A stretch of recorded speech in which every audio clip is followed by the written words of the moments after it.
ಶ್ರೀ ಗುರುಭ್ಯೋ ನಮಃ. ಮಾಯಕಾರಪ್ರಭುವೇ ಮಹಾ ಗಣೇಶ ದೇವಿ ವಾಗ್ದೇವಿ ಮಮ ವಾಕ್ಯ ಸಿದ್ಧಿ ಕುರು ಸ್ವಹ. 2026 ಸಿಂಗಲ್ ಡಿಜಿಟ್ ಮಾಡಿದಂತ ಸಂದರ್ಭದಲ್ಲಿ 1 ಬರುತ್ತೆ. ಇದನ್ನ ನಾವು ರೂಲಿಂಗ್ ನಂಬರ್ ಅಥವಾ ರಾಜನ ನಂಬರ್ ಅಂತ ಕರಿತೀವಿ. ಈ ನಂಬರ್ ಬಂದು ಈ ವರ್ಷ 2/11/2029 ತಾರೀಕು ಹುಟ್ಟಿರುವಂತವ್ರಿಗೆ ಹೇಗಿದೆ ಅನ್ನುವಂಥದ್ದನ್ನ ನೋಡೋದಾದ್ರೆ, ಮೂಲಂಕ 2 ಇದೆಯಲ್ಲ, ಇದು ಎಮೋಷನಲ್ ನಂಬರ್. ಇದು ತುಂಬಾ ಪ್ರೀತಿ ವಾತ್ಸಲ್ಯವನ್ನ ಕೊಡುವಂಥದ್ದು, ಕ್ರಿಯೇಟಿವಿಟಿಯನ್ನ ಕೊಡುತ್ತೆ, ಹೀಲಿಂಗು, ಸಪೋರ್ಟಿವ್ ನೇಚರ್ ಇದಿಷ್ಟನ್ನು ಕೂಡ ಕೊಡ್ತದೆ.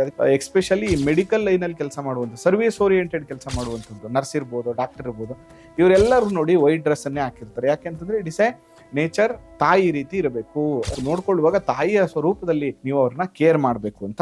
20ನೇ ತಾರೀಕು, 11ನೇ ತಾರೀಕು, 29ನೇ ತಾರೀಕು ಇಂಥವ್ರು ಏನಾದ್ರೂ ಕೌನ್ಸಿಲರ್ಗಳಾಗಿದ್ರೆ, ಟೀಚರ್ಸ್, ಮ್ಯೂಸಿಕ್ ಮತ್ತೆ ಹಾರ್ಟ್ ಅಲ್ಲಿ ಇದ್ರೆ, ಇಂಥವ್ರಿಗೆಲ್ಲ 2026 is A very best year. ಅದರಲ್ಲೂ ಕೂಡ ಈ ಡೇಟ್ ಆಫ್ ಬರ್ತ್ ಅಲ್ಲಿ ಇರೋರು ಈ ಪ್ರೊಫೆಷನ್ ಮಾಡ್ತಿದ್ರೆ ತುಂಬಾ ಒಳ್ಳೆ ರಿಸಲ್ಟ್ ಅನ್ನ ಕೊಡುತ್ತೆ. ನಿಮ್ಮ ಪ್ರೊಫೆಷನ್ ಅಲ್ಲಿ ತುಂಬಾ ಅನುಕೂಲಗಳಾಗತ್ತೆ. ಮೇ ತಿಂಗಳು ಸ್ವಲ್ಪ ನಿಮ್ಗೆ ಡಿಸ್ಟರ್ಬ್ ಮಾಡುತ್ತೆ, ಅದರ್ವೈಸ್ ಬೇರೆ ಎಲ್ಲ ಡೇಟ್ಸ್ ಗಳು, ಎಲ್ಲ ಮಂತ್ಸ್ ಗಳು ನಿಮ್ಗೆ ತುಂಬಾ ಚೆನ್ನಾಗಿ ರಿಸಲ್ಟ್ ಅನ್ನ ಕೊಡುತ್ತೆ. ಅದು ಜನವರಿ ಟು ಡಿಸೆಂಬರ್ ಅಲ್ಲಿ 5ನೇ ತಾರೀಕು ಏನಾದ್ರು ಇದ್ರೆ, 14, 23ನೇ ತಾರೀಕು ಇದ್ರೆ, ಅವತ್ತಿನ ದಿನ ಯಾವ್ದಾದ್ರು ಮುಹೂರ್ತಗಳು, ಯಾವ್ದಾದ್ರು ಇಂಪಾರ್ಟೆಂಟ್ ವರ್ಕ್ ಅಂತ ಬಂದಾಗ ಅದನ್ನ ಸ್ವಲ್ಪ ಅವಾಯ್ಡ್ ಮಾಡಿ. 2/11/2029 ತಾರೀಕು ಹುಟ್ಟಿರೋರಿಗೆ ಹೇಗಿದೆ ಅನ್ನುವಂಥ ವಿಚಾರವನ್ನ ತಿಳಿಸ್ಕೊಟ್ಟಿದ್ದೇನೆ. ನಿಮಗೂ ಕೂಡ ಇಷ್ಟ ಆಗಿದ್ರೆ ಶೇರ್ ಮಾಡಿ, ಸಪೋರ್ಟ್ ಮಾಡಿ. ಆ ಮಲೆ ಮಹದೇಶ್ವರ ಅನುಗ್ರಹ ಸದಾ ನಿಮ್ಮ ಮೇಲಿರಲಿ. ನಮಸ್ಕಾರ.